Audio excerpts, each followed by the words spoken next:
ఎవరైనా మీరు నిర్మాణ రంగానికి సంబంధించిన వాళ్ళు ఒక పిటిషన్ పెట్టుకుంటే మీ ప్రపోజల్స్ పెడితే ఎన్ని రోజుల్లో క్లియర్ చేశారో అందులో చాలా క్లారిటీ ఇస్తాం. ప్రతి ఒక్క పర్మిషన్కి టైం పెడతాం. అవసరమైతే డీమ్డ్ క్లాస్ పెడతాం. ఒకవేళ ఈ సందర్భంలో ఈ టైంలో కానీ చేయకపోతే ఆటోమేటిక్గా కూడా మీకు పర్మిషన్ ఇచ్చి ఎవరైతే ఇవ్వలేదో వాళ్ళ పైన చర్యలు తీసుకునే పరిస్థితి వస్తుందని చెప్పి కూడా నేను మీకు తెలియజేస్తున్నా. టైం బౌండ్ ప్రోగ్రాం ప్రకారం ప్రతి ఒక్కటి క్లియర్ చేస్తాం. మీకు ఎలాంటి ఇబ్బంది లేని పనులు తీసుకొస్తాం. మీరు కూడా ఎక్కడ తప్పుడు చేయకుండా, ఎక్కడ కూడా మిస్టేక్ చేయకుండా, మన వాళ్ళు అన్నిట్లో చాలా ఫాస్ట్గా ఉంటారు. కానీ ఫాస్ట్గా ఉండే సమయంలో కొంతమంది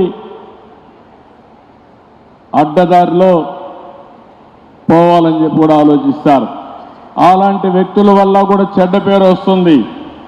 ఇప్పుడు డ్రోన్స్ వచ్చాయి, టెక్నాలజీ పర్ఫెక్ట్గా వచ్చింది. ఇంత మునిపే తిరుపతిరావు గారు చెప్పినట్టు బిల్డింగులు కట్టినాక యాక్షన్ తీసుకోక్కర్లేదు.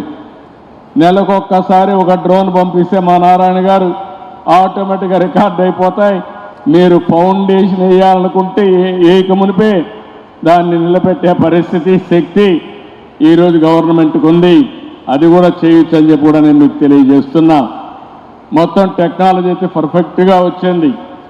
సెటిలైట్ వచ్చింది, డ్రోన్స్ వచ్చాయి, సీసీటీవీ కెమెరాలు వచ్చేసాయి. నేను అందరికంటే ముందుంటాను. I'm talking now deep technology మాట్లాడుతున్నాను. All walks of life. ఒకసారి ఈ టెక్నాలజీని కానీ కరెక్ట్గా అనుసంధానం చేసుకుని ఇప్పుడు నిర్మాణ రంగాన్ని కూడా చూస్తున్నాను. నూతన వరవళ్లకు శ్రీకారం చుట్టారు. ఆర్టిఫిషియల్ ఇంటెలిజెన్స్ ఉపయోగించుకుంటున్నారు. కొత్త క్రియేటివిటీ పెట్టి మీ కస్టమర్స్కి ఎలాంటి మెరుగైనటువంటి క్రియేటివ్ సర్వీసులు ఇవ్వాలనో మీరు ఆలోచించే పరిస్థితికి వచ్చారు.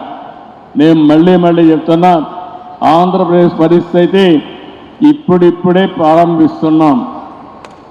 నిన్నటి వరకు పడుకున్న మిమ్మల్ని అందరినీ లేచి కూర్చొని పెట్టాం. ఇంకా మీరు నడవాలి, నడిచిన తర్వాత పరిగెత్తాలి. ఇంకా ఆ స్టేజ్కి రాలేదు. ముందు రాష్ట్రానికి ఆక్సిజన్ లేకుండా వెంటిలేటర్ పైన ఉంటే ఇప్పుడిప్పుడే వెంటిలేటర్ తీసి కొద్దిగా ఆక్సిజన్ ఇచ్చి ముందుకు పోయే పరిస్థితికి వచ్చాం. నేను ఇవన్నీ అతిశయోక్తి కింద చెప్పడం లేదు. మాకు ఒక బాధ్యత ఉంది.